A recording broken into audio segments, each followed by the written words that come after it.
হাসিনা নাই সবগুলো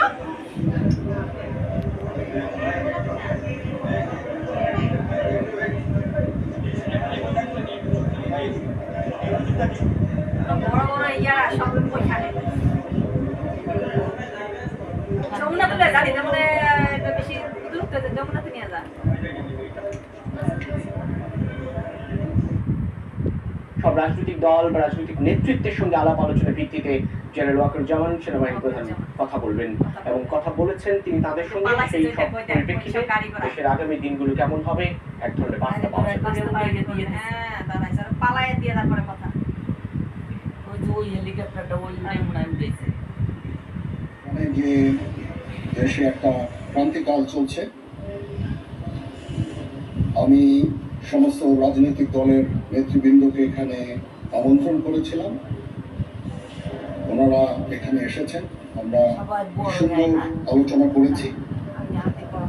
সেখানে আমরা সিদ্ধান্ত নিয়েছি যে একটা ইন্টারিম গভর্নমেন্ট আমরা ফর্ম করব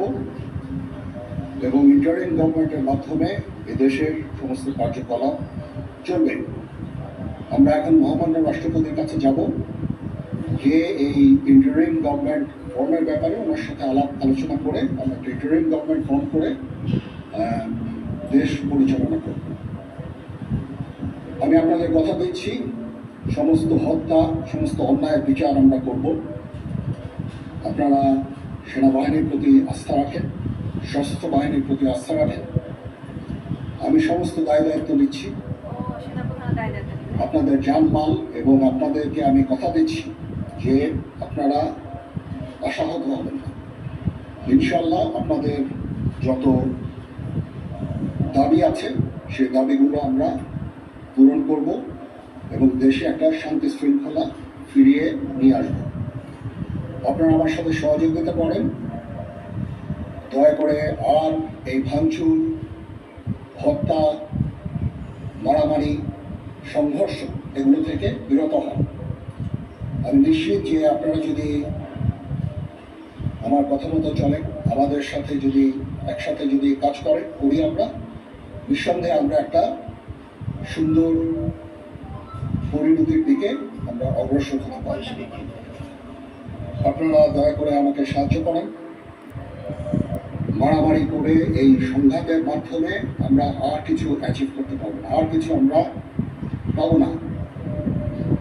সুতরাং দয়া করে আপনারা সমস্ত ধ্বংসযজ্ঞ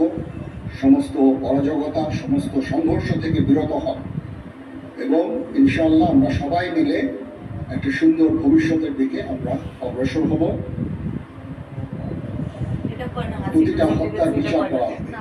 প্রতিটা অন্যায়ের বিচার হবে আমরা আজকে সুন্দরভাবে কথা বলেছি সমস্ত দলের প্রধান দলের নেতাগণ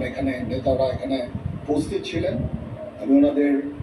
ইনভাইট করেছিলাম এখানে ওনারা ভেরি নাইস অফ দেম যে ওনারা এসেছেন আমরা একটা সুন্দর আলোচনা করেছি এবং এই আলোচনাটা ফলপ্রসূ হবে বলে আমি মনে করছি এবং আমরা একটা সুন্দর একটা ইন্টারিম গভর্নমেন্ট ফর্ম করে আমরা দেশ পরিচালনা করব মাননীয় প্রধানমন্ত্রী পদত্যাগ করেছি এবং এখন একটা ইন্টারিম গভর্নমেন্ট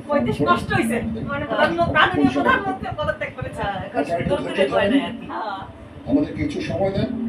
ইনশাআল্লাহ আমরা সবাই মিলে সমস্ত সমস্যার সমাধান করতে সক্ষম হব আপনারা এই সংঘাতের পথে যাবেন না এবং শান্তি শৃঙ্খলার পথে ফেরত চলে আসেন আমাদের দেশের অনেক ক্ষতি হচ্ছে অর্থ সম্পদের ক্ষতি হচ্ছে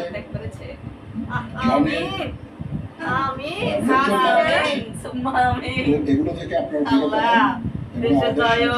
আমি সমস্ত দায়িত্ব নিচ্ছি